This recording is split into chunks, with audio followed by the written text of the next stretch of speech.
Salve, salve pessoal, tudo bem com vocês? Espero que sim. Estamos aqui novamente para apresentar mais uma videoaula de geografia. Hoje com um tema bastante relevante, debatido em várias disciplinas aí ao longo da nossa vida escolar e que é importante para toda a nossa vida, porque está direcionado sobre o nosso planeta Terra e as relações que nós, enquanto sociedade, temos com o planeta e os seus recursos naturais. E aí, nesse sentido, essa aula tem o nome de Geopolítica Ambiental. Quando nós pensamos em geopolítica, logo a gente vem com aquela ideia de conflito entre países por conta de territórios, estratégias, mas muito dessa questão geopolítica está relacionada também à questão ambiental. Por quê?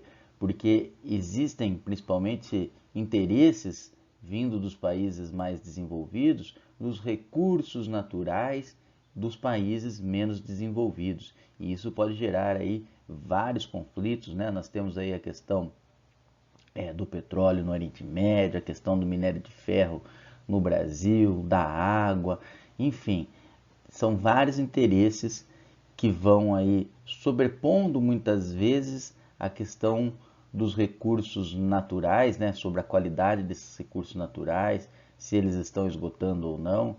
Muitos países não se importam muito em relação a isso. Portanto, essa nossa videoaula, nós vamos fazer um breve histórico de como nós passamos a utilizar esses recursos naturais em larga escala, em que período a sociedade mundial passou a entender que é importante ter um controle melhor, maior, para haver uma qualidade de vida em relação ao uso intensivo desses recursos naturais e quais organismos mundiais passaram a se organizar para promover ações em benefício de preservação, conservação do meio ambiente. E aí nós vamos ver algumas características e outros conceitos referentes à exploração do meio ambiente, dos recursos naturais e que vem trazendo sérios prejuízos, entre eles aí o principal de todos, muito falado, que é a questão do aquecimento global. Bora lá? Muito bem. Esse livro que está aqui, essa capa, é um best-seller, ou seja, um livro que foi muito vendido e ainda é, e que é um livro muito fácil de ler. É Uma Breve História da Humanidade, do Yuval Noah Harari, que é um historiador israelense. Ele traz toda a evolução da espécie do Homo sapiens enquanto sociedade. E ele vai definir três tipos de revoluções importantes para chegarmos até onde nós estamos hoje. A primeira, 70 mil anos atrás, que faz com que o sapiens consiga se diferenciar das outras espécies. Foi a revolução cognitiva do pensamento, da linguagem, né? Da criação de coisas, como por exemplo o domínio do fogo. Mas só há 12 mil anos, olha, no período do intervalo de 70 a 12 mil anos, ficou nessa relação aí, né, de trocas de linguagens, de sinais, de comunicação. Mas a primeira grande evolução técnica que vai fazer uma mudança significativa, e aí o nome revolução, vem há 12 a 10 mil anos atrás com a revolução agrícola, onde o Homo sapiens consegue ter o domínio, a domesticação das sementes e dos animais. E a partir da Revolução Técnico-Científica, aí, século XVIII principalmente, nós temos uma aceleração das evoluções técnicos e científica, tecnológicas, e que transformou de modo muito veloz as relações e as estruturas entre a sociedade e os países no mundo. Então essas três revoluções são importantes para nós chegarmos no mundo de hoje, onde as coisas estão cada vez mais rápidas, aceleradas e se transformam em frações de segundos, né? Como eu dei exemplos aqui, na cognitiva você tem o domínio do fogo, na agrícola você tem o desenvolvimento de técnicas de plantio, o homem deixa em boa parte de ser nômade, passa a ficar sedentário, ou seja, se estabelece num território físico, fixo. E as técnicas, né, na Revolução Técnico-Científica, que elas já vinham acontecendo desde a Revolução Agrícola, mas foram se aprimorando, né, e das técnicas transformando em tecnologias. E aí, uma coisa que é importante nós salientarmos é fazer uma distinção muito importante entre quem são os povos imaginários e a sociedade capitalista.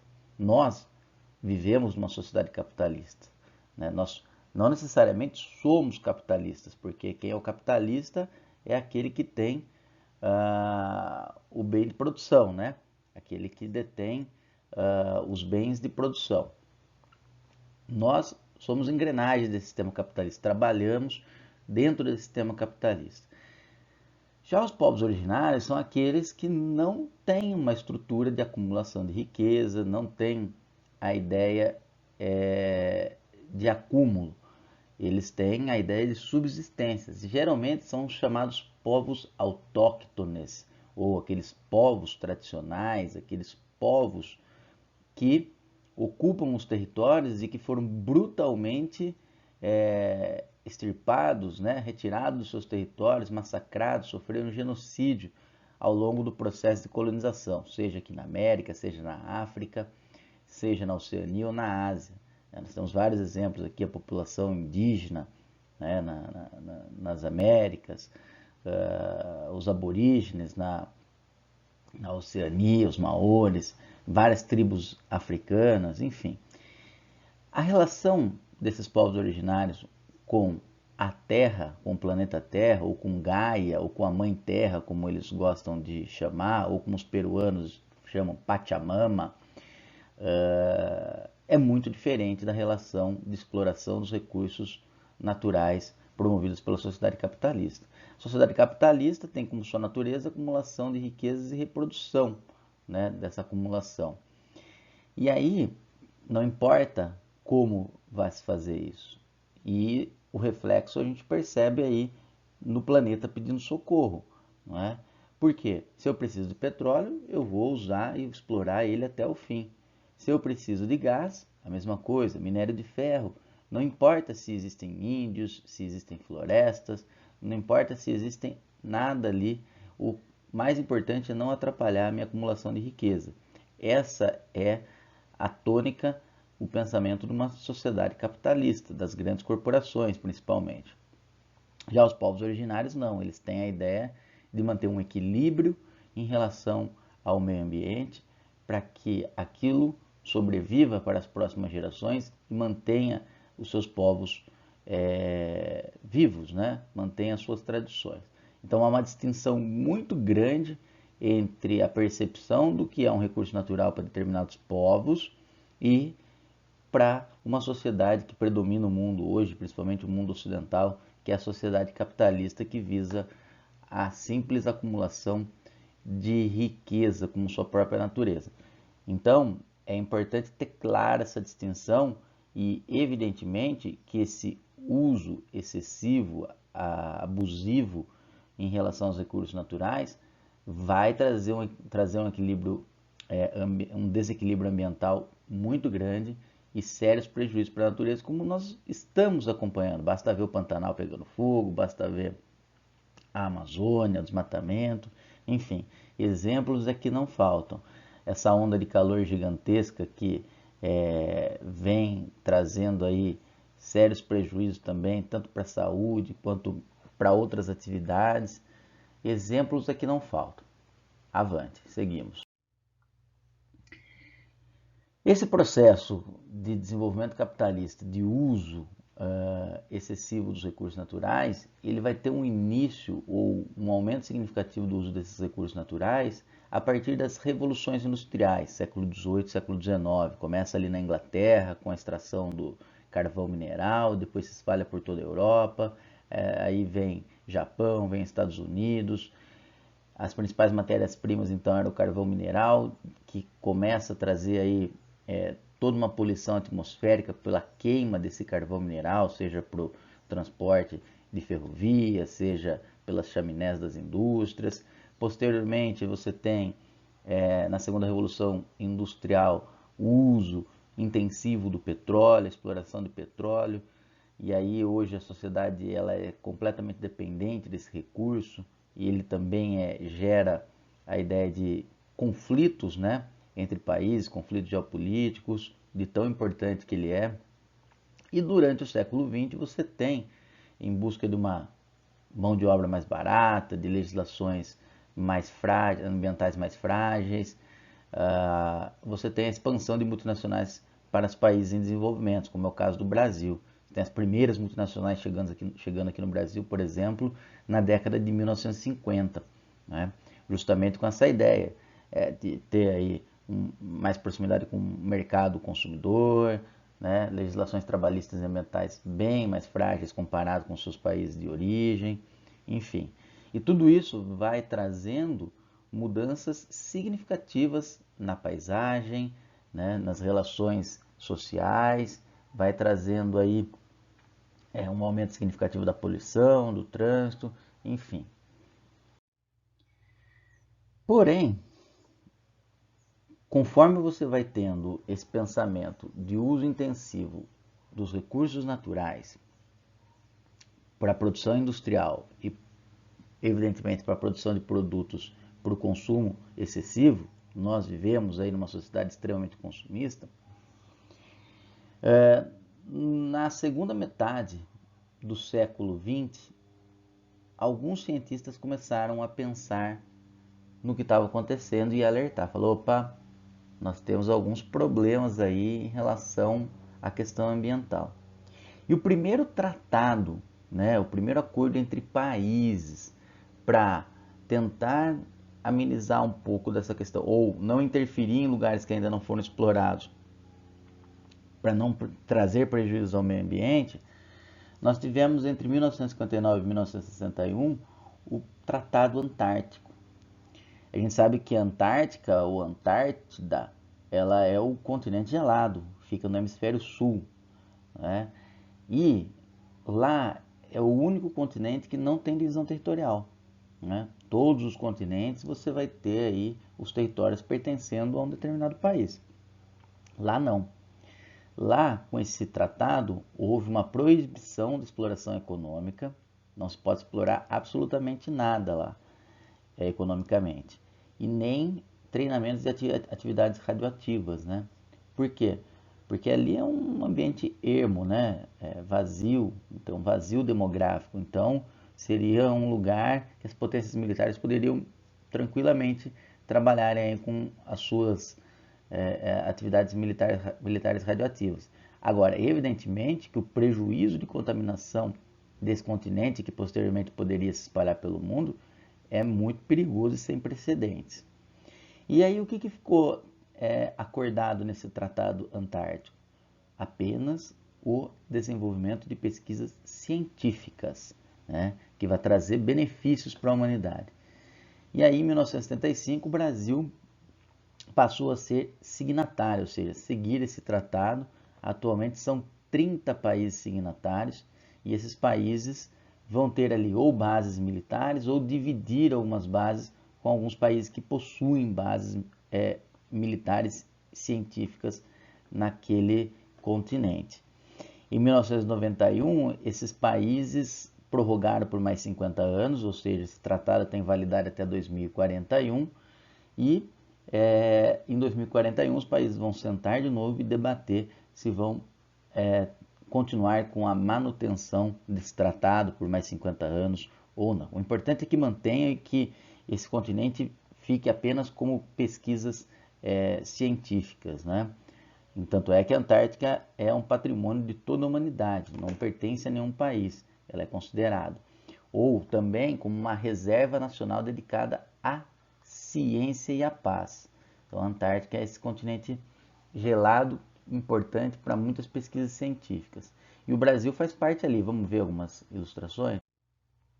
Aqui, ó, o Brasil entrou em 75, mas só em 1982 o Brasil criou o Programa Antártico Brasileiro, que é o PROANTAR.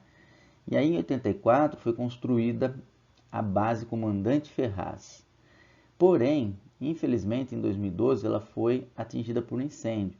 E imagine só, num continente completamente inóspito, de difícil acesso, né? A base era muito antiga, sofria com vários problemas estruturais, acabou pegando fogo e ela virou cinza, inteirinha. Porém, o Brasil, a partir de 2012, 2013, já programou a construção de sua nova base e ela foi inaugurada no ano de 2020, no comecinho do ano, no finalzinho de 2019 e início de 2020, se eu não me engano. Ela já está em funcionamento, ela é extremamente moderna e o Brasil conseguiu aí recuperar e melhorar a qualidade das suas pesquisas científicas no continente gelado. Porém, esse foi o primeiro tratado, né, o Tratado Antártico, que definiu um lugar estratégico e que estava ali para ser explorado. E aí impediu-se de que fosse explorado economicamente e militarmente, só cientificamente. Mas a gente vai ter uma nova ordem ambiental com grupos, organizações, organismos internacionais debatendo sobre a questão ambiental a partir da década de 60, com o Clube de Roma, que era formado por cientistas, pesquisadores, empresários, que tem aquela visão neomalthusiana, falava, ó, quanto mais pessoas nós temos no mundo, mais problemas nós vamos ter em relação ao uso dos recursos naturais. Então, para eles, o grande problema do mundo está relacionado à grande quantidade de pessoas, quando na verdade não necessariamente seja esse o problema, mas sim a ideia daquela acumulação, daquela necessidade de produzir para que as pessoas consumam de forma exagerada. Enfim, mas o Clube de Roma ele trouxe algumas questões importantes sobre o uso excessivo dos recursos naturais. Porém, é na década de 70 que você vai ter o início das conferências ambientais da Organização das Nações Unidas, que lá na frente vai trazer, por exemplo, a formação do IPCC, que é o Painel Intergovernamental de Mudanças Climáticas. Só que na década de 70 ainda não se debatia essa questão do aquecimento global. É uma questão que vem ficar à tona na década de 90. E a primeira Conferência das Nações Unidas sobre o Meio Ambiente, guardem isso, ocorreu em Estocolmo, na Suécia. E ali nós tivemos os primeiros debates entre pesquisadores, cientistas, que eram aqueles mais radicais, chamados de preservacionistas, ou também zerismo, que fala, peraí, ó, se nós não pararmos de utilizarmos os recursos dessa forma exagerada, nós vamos chegar a um momento que o planeta não vai dar conta. E eles tinham razão. Porém, eles queriam uma ação preservacionista a qualquer maneira, né? Evitar o uso intensivo desses recursos naturais. Mas numa sociedade do consumo como nós vivemos hoje, é praticamente impossível. E vem dentro dessa filosofia dos desenvolvimentistas, que tem a percepção de um crescimento a qualquer custo. E esses desenvolvimentistas, na verdade, fogem daquele conceito de desenvolvimento do ponto de vista equilibrado para a população. Esses desenvolvimentistas, eles queriam crescimento a qualquer custo através, não importa como utilizasse os recursos naturais, tá?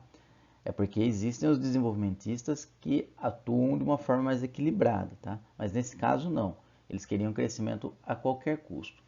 E também tem os conservacionistas, que propunham um desenvolvimento sustentável, que é o meio termo entre esses desenvolvimentistas, do crescimento a qualquer custo, e dos preservacionistas, do zerismo. Então, a palavra desenvolvimento sustentável vai começando a ganhar força a partir da década de 70. E nessa primeira conferência da ONU, em 72, nós tivemos então uma declaração sobre o meio ambiente que possui 27 princípios básicos. É a partir daí então que você tem um organismo multilateral, um organismo onde muitos países fazem parte, que passam a colocar princípios, objetivos para que os países possam seguir. Os países seguem? Nem sempre, mas você já tem uma diretriz, você já tem formas para orientar e dar aí noção para os países seguirem caminhos mais sustentáveis. E as conferências, a partir então da década de 70, elas vão ganhando outras décadas e vão aprimorando o debate sobre a questão ambiental e vão propondo novas soluções para melhorar a questão ambiental. Por exemplo, houve a criação do PNUMA, que é o Programa das Nações Unidas para o Meio Ambiente. Em 82, 10 anos depois da Conferência de Estocolmo, houve a Conferência de Nairobi. Nairobi fica no Quênia, no continente africano. Então ali nós tivemos as análises das evoluções daquelas diretrizes apontadas na Conferência de Estocolmo. E aí, em 87, talvez nós tivemos a primeira conferência que de fato fez com que os países do mundo tomassem uma atitude em relação a um problema seríssimo que estava ocorrendo e que foi muito presente na década de 80 e 90. Ainda existe esse problema, mas numa menor escala comparada com o que era na década de 80 e 90, que é o buraco na camada de ozônio. Então, a camada de ozônio, que está na segunda faixa da atmosfera, né? Está ali na estratosfera, a mais ou menos 20 mil metros de altitude. Essa camada de ozônio ela estava sendo aberta e isso ficou conhecido como o buraco da camada de ozônio. Mas como que estava abrindo uma camada de ozônio? Por conta da emissão de um gás chamado clorofluorcarboneto, ou simplesmente o CFC, que era muito comum nos desodorantes, spray, né? Nos refrigeradores, ar-condicionado, geladeira. E isso estava trazendo sérios riscos. Por quê? Porque a camada de ozônio nada mais é do que um grande protetor solar do planeta Terra. Ela filtra os raios ultravioletas e faz com que eles cheguem menos agressivos aqui na camada primeira da atmosfera, né, a troposfera. E sem ela, esses raios passam, né, sem ser filtrados, podendo trazer aí prejuízos como câncer de pele, como queimaduras, enfim, além de impedir um conforto térmico, porque pode gerar muito calor de dia e muito frio à noite, né? Porque você não tem o filtro desses raios solares durante o dia e à noite, como não tem raios solares, não tem calor, gera então a queda das temperaturas. Então a camada de ozônio acabou aí está aos poucos se regenerando por conta das políticas de atuação do acordo que os países fizeram na Conferência de Montreal, lá no Canadá, para que as indústrias parassem de utilizar em grande escala o CFC. Usa ainda? Usa, mas muito, muito pouco comparado. Criaram-se novas tecnologias, minimizando então a emissão do clorofluorcarboneto na atmosfera. Então guardem, a Conferência de Montreal ela foi muito importante, talvez de todas as conferências que gerou debate aí entre os países do mundo, foi a que mais deu certo em relação ao que ela se propôs. E aí, em 92, nós tivemos aqui no Brasil, olha o Brasil tendo importância aí do ponto de vista do cenário geopolítico ambiental internacional. Nós tivemos a Rio 92, ou Eco 92, que estabeleceu uma agenda, ficou conhecida como Agenda 21, porque a gente estava prestes a entrar no século 21. Foi um documento assinado aí por 179 países que propunha uma diretriz para um mundo mais justo e sustentável. Agora a gente sabe que os interesses políticos, geopolíticos, econômicos muitas vezes sobressaem e os países acabam não respeitando essas questões acordadas. A Agenda 21 era uma proposta para o século 21. Muita coisa fluiu, outras coisas ficaram paradas. Além da Agenda 21, também foi assinada a Carta da Terra, com 27 princípios básicos sobre questões socioambientais. Tá?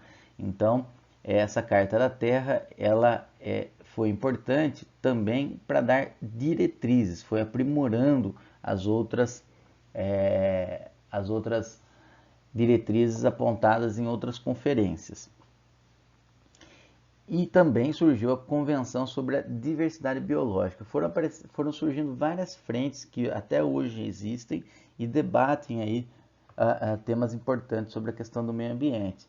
É a partir de 92 que se estabelece, então, anualmente, o que ficou conhecido, e aí a partir de agora vocês vão ouvir bastante sobre isso, que são as COPs. Entendam o que são as COPs. As COPs são as conferências das partes. Geralmente, anualmente, os países mandam ali seus ministros do meio ambiente, enviam técnicos para debater as questões ambientais que afligem o globo terrestre, ou seja, é um debate que vai fazer uma análise sobre boa parte dos problemas ambientais que atingem o mundo. Então, as conferências das mudanças climáticas, as COPs, elas são importantes e a cada ano elas acontecem em uma cidade. E aí elas recebem um número, né? Por exemplo, COP 1, COP 2 e o nome da cidade em que ela ocorreu. Agora, evidentemente, nós estamos aí, acho que na COP 21 ou 22, se não me engano, acho que até mais, acho que na COP 25. Você tem as COPs mais importantes, e aí é que nós vamos ver quais COPs são essas que marcaram o debate ambiental. A COP 3 foi em 1997. Essa foi a primeira COP, ou Conferência das Partes, que ficou mais famosa. Por quê, professor? Porque foi ali que se propuseram o Protocolo de Kyoto. Famoso Protocolo de Kyoto. Então a COP3 ocorreu na cidade de Kyoto, no Japão. E o Protocolo de Kyoto, que foi proposto em 97, mas só entrou em vigor em 2005, ele propunha o quê? A redução dos gases do efeito estufa entre 5% e 8%, comparado com os índices de 1990. Porém, existia uma diferenciação para atingir essa porcentagem entre os países desenvolvidos e os países em desenvolvimento. Como é que funcionava isso? Bom, os países desenvolvidos que emitiam mais gases do efeito estufa na atmosfera eram obrigados a reduzir entre 5% e 8%. Já os países em desenvolvimento, que são países de industrialização tardia, são países que têm baixo desenvolvimento econômico, não poderiam, entre aspas, ser prejudicados economicamente por esse protocolo de Kyoto. Então houve o quê? O protocolo permitia que esses países com menor desenvolvimento econômico adotassem uma redução voluntária, mas não necessariamente atingir 5 a 8%. E aí as principais potências econômicas do mundo, né, principalmente os Estados Unidos, que tem o maior interesse, é um dos grandes poluidores, né, falam, não é justo, não é correto e isso vai atrapalhar a nossa economia. E esse debate durou até 2005 e o protocolo só entrou em vigor com a adesão da Rússia, né? E aí é nesse período que você tem também o surgimento de políticas compensatórias. E aí surge o crédito de carbono. Aquele país que consumiu mais do que a meta pode comprar aí carbonos de países, créditos de carbonos de países que não atingiram, principalmente dos países em desenvolvimento. Então, se um país passasse dessa porcentagem, ele poderia comprar, entre aspas, esses créditos de carbono, né, desses países que não atingiram essa porcentagem, e esse recurso da compra do crédito de carbono seria investido em políticas de desenvolvimento ambiental no país que não atingiu, né, ou que vendeu esse crédito de carbono, tá? Por exemplo, através de investimentos em projetos sustentáveis.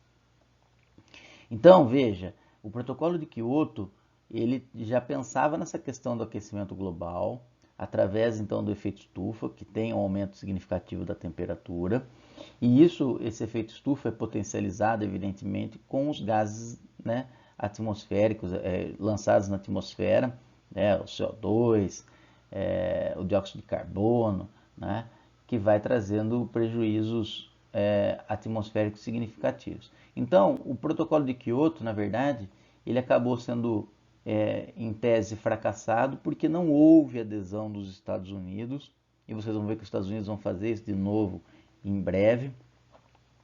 E aí os países acabam patinando um pouco nessa questão de melhorar as condições ambientais, né, por questões econômicas.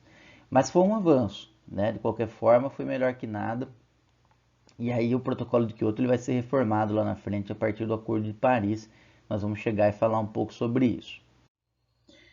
Nós tivemos também no Japão, em Nagoya, a COP10, que estabeleceu a Conferência sobre Diversidade Biológica das Nações Unidas. Aí é uma questão menos problemática do ponto de vista econômico dos países, porque houve a necessidade de um acordo em 2010, através do Protocolo de Nagoya, para estabelecer regras de utilização de materiais genéticos de ecossistemas. Por quê? Porque com o avanço da biotecnologia, o que vem ocorrendo?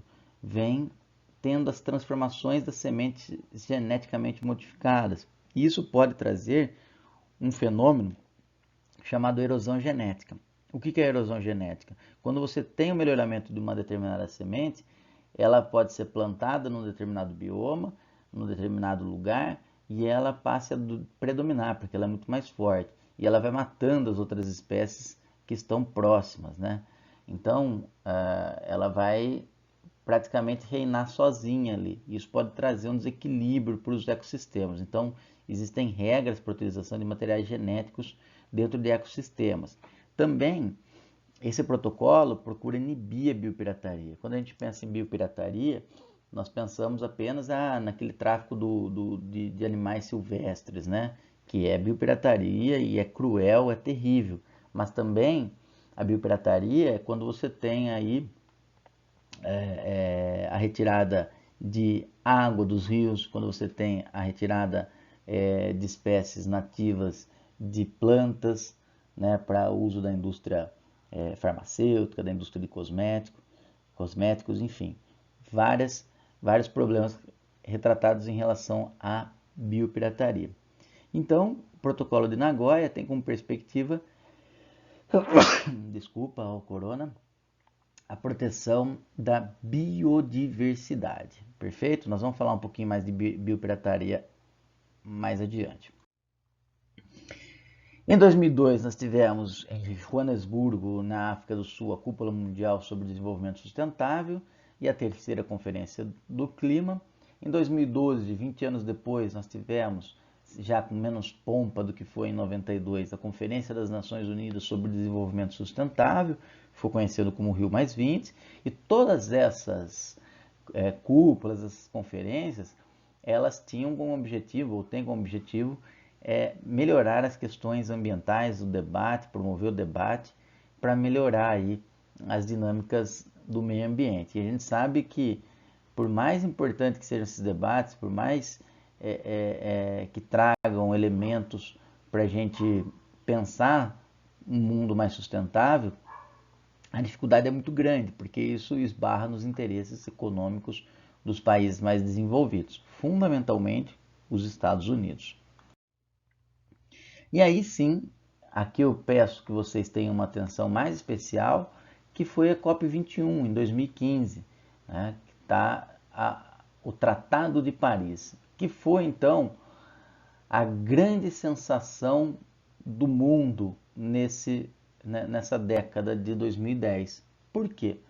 Porque, na verdade, ele é uma repaginação do que foi o Protocolo de Kyoto, só que, de forma mais genérica, ele dizia assim, olha, o tratado, o principal ponto dele, redução das emissões de gases do efeito estufa. Tá, isso o Protocolo de Kyoto dizia e colocava uma porcentagem entre 5% e 10%, com a meta de manter o aumento, de não ter o aumento de temperatura, né, ou manter o aumento médio da temperatura abaixo de 2 graus até 2100.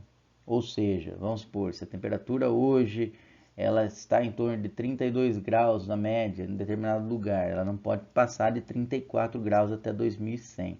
Baixar desses 2% seria o ideal, né?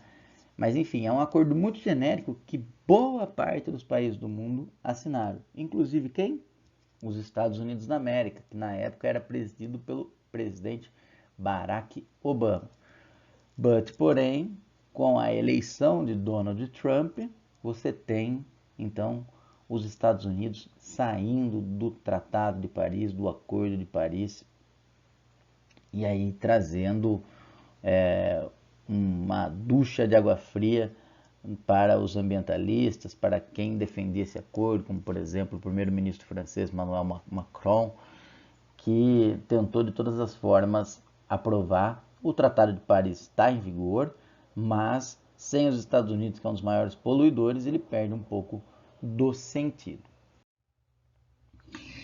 E aqui nós vamos seguir, depois de ter passado por esses tratados, por essas conferências, por esse processo histórico das questões ambientais, a Geopolítica Ambiental 2, que nós vamos ver algumas ações práticas sobre teorias que vão ajudar a pensar a questão ambiental. Então, economia e meio ambiente, você tem a teoria ecomalthusiana. O que os ecomalthusianos vão dizer? Olha, existe um desequilíbrio entre o crescimento populacional e os recursos naturais. A população cresce mais em relação ao uso dos recursos naturais, que é baseado no mentor, né, de uma teoria demográfica, que é o Thomas Malthus, que dizia assim, olha, a progressão aritmétrica e geométrica da população em relação à alimentação. Ele dizia que o problema da fome era a superpopulação. Os ecomalthusianos vão dizer assim, olha, o problema da utilização excessiva dos recursos naturais é o significativo crescimento populacional. Mas a gente sabe que se for compararmos, por exemplo, o nível de consumo de um norte-americano, cidadão dos Estados Unidos, com um indiano, que tem a segunda maior população do mundo, né, a Índia, o estadunidense consome 70 vezes mais que o indiano. Ou seja, utilizando muito mais recursos naturais do que o cidadão indiano. Então perceba que não necessariamente esteja atrelada a questão do crescimento populacional. Evidentemente, quanto mais pessoas, mais necessidade de consumo, mas não é essa a principal questão. A questão é no consumo excessivo que nós estamos realizando e que necessita cada vez mais dos recursos naturais. Por isso que a teoria ecomalthusiana, ela não cola muito quando vem dizer que o problema simplesmente é a população. E aí, nós temos algumas formas de medir a questão de como nós usamos os recursos naturais. E aí tem a pegada ecológica, que vai mostrar para a gente a pressão do consumo humano sobre os recursos naturais. E aí você faz um cálculo, né, sobre a quantidade de terra e água, onde você vive, os recursos naturais, energéticos, se você tem ar-condicionado na sua casa ou ventilador, se você tem computador, celular, como é que você usa isso. E aí tem um questionário lá, e aí, a partir do momento que você responde esse questionário, você tem ali a sua pegada ecológica. E aí vocês podem fazer esse teste, né, qual a sua pegada ecológica. Depois eu coloco. Esse ano estava fora do ar, mas eu vou ver se eu consigo abrir o link de novo. E aí eu coloco nos comentários ali do vídeo do YouTube. Vocês podem acessar e fazer a sua pegada ecológica, tá bom?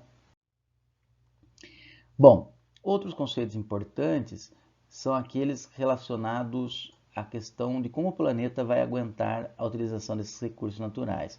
Nós temos a biocapacidade, ou seja, qual é a capacidade que os recursos naturais, os elementos da natureza vão suportar. O que é essa biocapacidade, então? A produção de recursos naturais consumidos por uma população associada à capacidade de absorver os resíduos produzidos, ou seja, quanto mais você tem capacidade de absorver, reaproveitar esses resíduos produzidos, maior será a sua biocapacidade. Então, projetos de reciclagem, com projetos de reflorestamento, enfim. As sociedades que não têm essa capacidade de reflorestar, de reciclar, de pensar em melhores práticas ambientais, a sua biocapacidade vai sendo limitada. E aí vai acontecer o quê? Os limites biofísicos. E o que são os limites biofísicos? São, então, os limites do planeta Terra que chegam ao seu ápice, ou seja, ao esgotamento, atingidos pelas ações antrópicas. O que é a ação antrópica? A ação promovida pelo homem, pela sociedade. Então, isso vai trazendo alguns prejuízos, como por exemplo a diminuição significativa da biodiversidade, as mudanças climáticas, a alteração no ciclo do nitrogênio, o abuso do uso da terra através das monoculturas da soja, que vai trazendo, por exemplo, o desmatamento, queimadas, né? A acidificação dos oceanos por conta dos altos níveis de poluentes, a alteração do ciclo do fósforo, então são elementos químicos importantes aí, né? O ciclo do nitrogênio, do fósforo, o uso excessivo da água e a degradação da camada de ozônio, como eu já falei para vocês do CFC. Enfim, são vários os impactos promovidos por essas ações antrópicas. A biopirataria, que eu também já comentei com vocês, contrabando de espécies animais e vegetais. Essa questão da biopirataria ganhou aí uma grande relevância no debate ambiental, principalmente na Conferência da Diversidade Biológica, no Rio de Janeiro, em 1992. E aí então entra a ideia do desenvolvimento sustentável. E em 2015, e é possível que vocês já tenham visto isso, porque existem várias ações de prefeituras, governos e de escolas que trazem o que nós falamos da Agenda 21, que ficou chamado de Agenda 2030. Ou seja, a Agenda 21 pleiteava uma análise ambiental sobre a questão de todo o século 21. Já em 2015, o lançamento da Agenda 2030, ela já coloca um intervalo menor, né, de 15 anos, para que seja atingido 17 objetivos, e dentro desses 17 objetivos, que são mais genéricos, você tem 161 metas que os países, né, os governos, os organismos internacionais podem seguir, certo? Entre esses objetivos, você tem plano de ação para a erradicação da pobreza, que seria fundamental, né? Mas dentro da própria natureza do sistema capitalista, a gente vê isso como incoerente, infelizmente. Né? A proteção do planeta, a garantia do alcance da paz e da prosperidade. Então, assim, são questões genéricas que me parece que está muito distante para a gente chegar até 2030. Vamos ver aqui uma ilustração que representa quais são esses 17 objetivos. Antes disso, nós temos aqui algumas ilustrações de biopirataria. O cupuaçu, por exemplo, que é um fruto amazônico, teve todo um debate, uma questão em relação à patente que deram ao uso do cupuaçu, que é um fruto então oriundo de floresta tropical, brasileiro, e que uma empresa japonesa foi e patenteou para fazer chocolate e sorvete de cupuaçu. Ou seja, quem quisesse fazer sorvete ou chocolate de cupuaçu aqui no Brasil tinha que pagar royalties para essa empresa japonesa. Depois de muita briga na justiça, né, mostrando que é uma fruta endêmica, ou seja, que só existe aqui, que não tem nada a ver com o Japão, não existe um pé de cupuaçu lá no Japão. A justiça deu ganho e eles perderam essa patente. Mas isso acontece muito, viu? O cupuaçu é um dos exemplos. Aqui também de animais exóticos, a gente vê na segunda imagem o contrabando de iguana, como é cruel, né? Eles colocam aí, enrolam ela nessa bandana, nesse esparadrapo aí, e vão colocando em caixas. Muitos desses animais não aguentam a viagem, né? E acabam morrendo. Isso acontece com aves, acontece com cobras, acontece com iguana, enfim, com muitos animais. É um negócio de cortar o coração, né? E aí sim, nós temos os objetivos sustentáveis aí, aqueles 17 objetivos da ONU até 2030, naquela agenda 2030. Como eu disse para vocês, são mais genéricos. E dentro de cada um desses 17, você vai ter aí algumas metas a serem cumpridas, ao todo são 761. Então, a erradicação da pobreza é número 1, a fome 0 é 2, agora com essa questão da pandemia, a fome tende a aumentar. Boa saúde e bem-estar, isso está relacionado a uma boa alimentação, atividade física. Educação de qualidade, onde as pessoas possam pensar, criar, entender. Igualdade de gênero, que é um debate muito importante também. Hoje a gente sabe que, por mais que a gente debata essa questão, a gente sabe que existe muita violência em relação às mulheres, que no próprio mercado de trabalho os homens ganham mais que as mulheres. O 6, água limpa e saneamento, que é fundamental para que a gente tenha uma boa saúde, um bem-estar. Então vejam que esses objetivos estão atrelados um ao outro, né? Energia acessível e limpa, né? Se você tem uma energia que seja mais sustentável, seja solar, seja eólica, né? Para minimizar os impactos ambientais de outros tipos de energias que sejam consideradas mais sujas. Emprego digno, onde as pessoas possam ganhar bem, ter renda para poder ter uma boa qualidade de vida, isso associado ao crescimento econômico. O desenvolvimento de indústria, inovação e infraestrutura. Inovação é a palavra da vez, justamente porque pode, através da inovação, criar novas práticas para as indústrias, menos poluentes e também de produtos que sejam mais sustentáveis ao planeta. O 10, redução das desigualdades, que está muito associada ao 1, que é a erradicação da pobreza. A criação de cidades e comunidades sustentáveis, cada vez mais pensando em formas coletivas para que as pessoas pensem em viver de forma sustentável, como por exemplo a substituição aos poucos do carro pela bicicleta, né? Ou associar o uso, né? Ir para lugares mais distantes de carro, mas os mais próximos conseguir bicicleta, mas para isso você precisa ter acessibilidade. Acessibilidade se dá com políticas públicas, com construção, por exemplo, de ciclovias. Consumo e produção responsáveis, isso é fundamental, né? A gente repensar as nossas práticas de consumo. Pô, eu vou comprar aquele negócio, mas será que é importante para mim nesse momento? Né? Porque nós somos seduzidos a comprar, né? Pelas propagandas, enfim. E então é repensar nossas práticas responsáveis em consumo. Combate às alterações climáticas, que é uma questão mais genérica ainda, né? Mas que dá para a gente fazer no nosso dia a dia, alterando algumas práticas.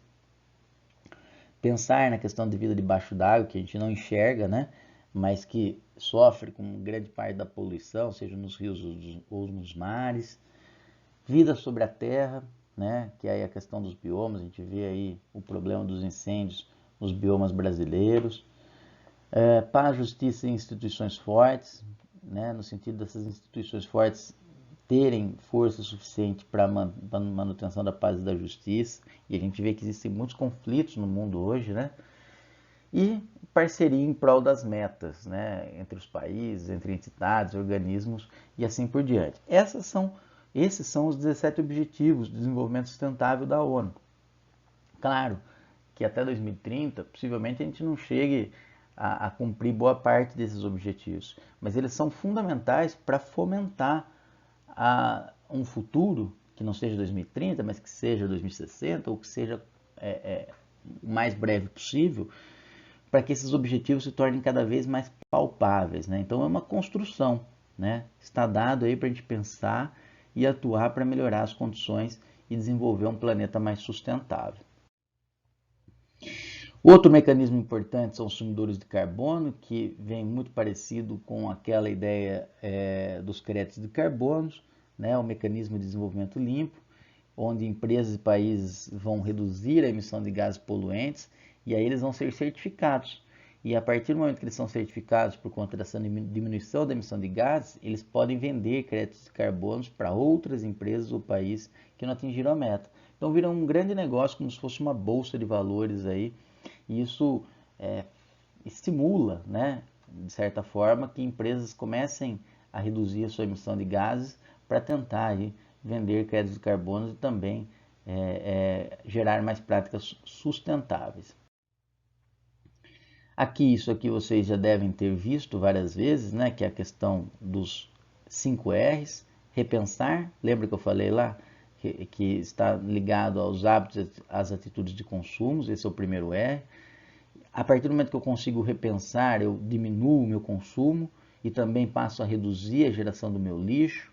E aí, a partir da redução desse meu lixo, eu também posso pensar em reaproveitar aquele produto que de repente eu achei que estava quebrado, mas eu mandei consertar e ele vai ter uma vida útil maior junto a mim.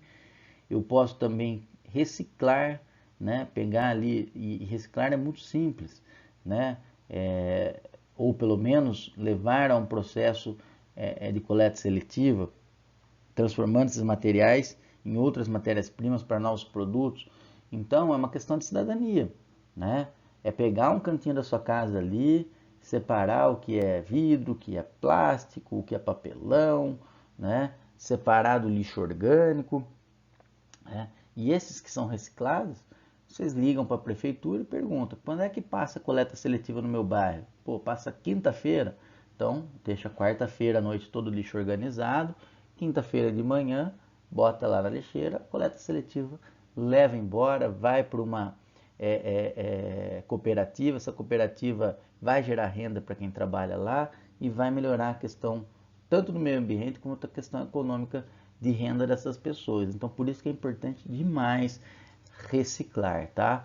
Então, liga lá na prefeitura, conversa, veja onde, quando passa o caminhão da coleta seletiva, ou se não passa caminhão da coleta seletiva na sua cidade, veja onde tem os ecopontos e leve esse lixo, porque é muito importante, porque aí você minimiza bastante os impactos no meio ambiente. E por fim, o último é o recusar, ou seja, é começar a entender que determinados produtos que não cumprem com legislações ambientais. Opa, segundo espirro de hoje, hein? Passar, viu, esse produto aqui, essa empresa não segue os parâmetros para manter uma sustentabilidade no planeta, então eu não vou consumir, né? Gera um impacto significativo. Essas redes de fast food, por exemplo, o lanche vem, é pequenininho, mas ele vem dentro de uma caixinha. Dentro dessa caixinha, ao lado dessa caixinha tem um copo gigantesco de refrigerante. Você tem o canudo, que agora é de papelão, já minimiza um pouco, mas não resolve. Aí você tem o recipiente da batata. Aí você tem o pacote que entra, que coloca todos esses produtos. Quando você vê um lanchinho pequenininho, você consumiu aí uma grande quantidade de lixo. Então a gente tem que começar a pensar nessas práticas e começar a recusar, né? E fazer com que essas empresas mudem essas práticas, né, de uso excessivo de materiais. E aí, como nós tivemos a pegada ecológica, nós também temos a pegada hídrica, que vai dizer sobre como existe um indicador de como nós consumimos água no planeta Terra, né? E aí, essa pegada ela vai ser dividida em três cores: a azul, que vai medir os volumes das águas dos rios, lagos e lençóis freáticos, né? E ela mede geralmente a pegada hídrica da utilização de irrigação, né? Nas lavagens, refrigeração das indústrias, irrigação na agricultura. A verde está relacionada à água das chuvas, que está atrelada à questão do crescimento das plantas, e a cinza mede o volume necessário para a diluição de um determinado poluente até que a água e este efluente estejam misturados e passe a retornar às condições aceitáveis, né? A própria água dos rios consegue, no processo da velocidade das águas, fazer essa mistura e depois voltar a água para um padrão aceitável. Agora, evidentemente, depende da quantidade de efluentes que são jogados nesse rio, né? Então, a pegada hídrica é dividida dessas três maneiras, tá? Para a gente ver como é que a gente consome a água e como a gente trata a água no planeta Terra. E aí existe a ideia da água que a gente não vê, né? Que a gente consome sem perceber. Isso está muito relacionado à agricultura e à indústria. Então vejam, por exemplo, para produzir 1 litro de cerveja é necessário 5,5 litros. 1 quilo de arroz, 2.500 litros. Aqui o maior consumo para produzir 1 quilo de manteiga são 18.000 litros de água, né, na indústria. Leite, para produzir 1 litro também, 712 litros de água. Queijo, 5.280 litros. E assim vai, né? Aqui, ó, carne de boi, por exemplo, 17.100. É bastante, né? Isso a gente não percebe, a gente não tem noção. Por isso que é importante ter um consumo consciente, um consumo equilibrado para a gente chegar à ideia de uma sustentabilidade.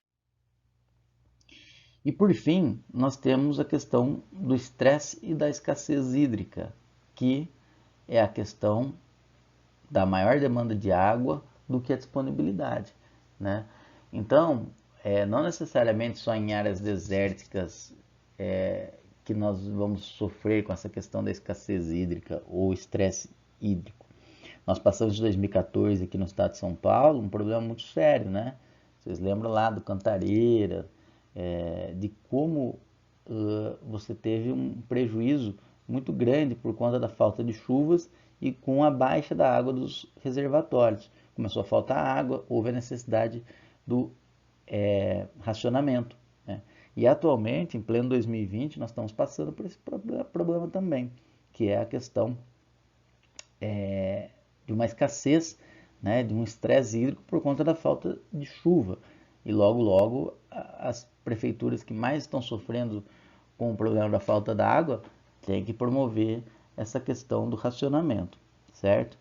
Só para vocês terem noção da gravidade disso, até 2025, a previsão da ONU é que 2/3 da população mundial sofra com problemas relacionados à questão da falta de água, a escassez hídrica.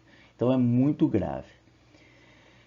E é isso, pessoal. Nós tivemos aí um bate-papo bem interessante sobre a questão da geopolítica ambiental. Nós vimos alguns conceitos importantes, passamos por um processo histórico que vai desde o desenvolvimento da espécie do Homo sapiens, com a revolução cognitiva, agrícola, técnico-científica, os primeiros impactos ambientais, as conferências ambientais que trouxeram aí o debate à tona para falar sobre aquecimento global, para falar sobre os problemas que a gente vem sofrendo em relação a esse mundo que está cada vez mais problemático do ponto de vista ambiental. Espero que vocês tenham gostado e repensem, né, todas as práticas, que essa aula sirva para que a gente inicie um processo de mudanças dos nossos hábitos, tá bom? Então eu fico por aqui, em breve a gente se vê novamente. Um beijo grande no coração e até uma próxima.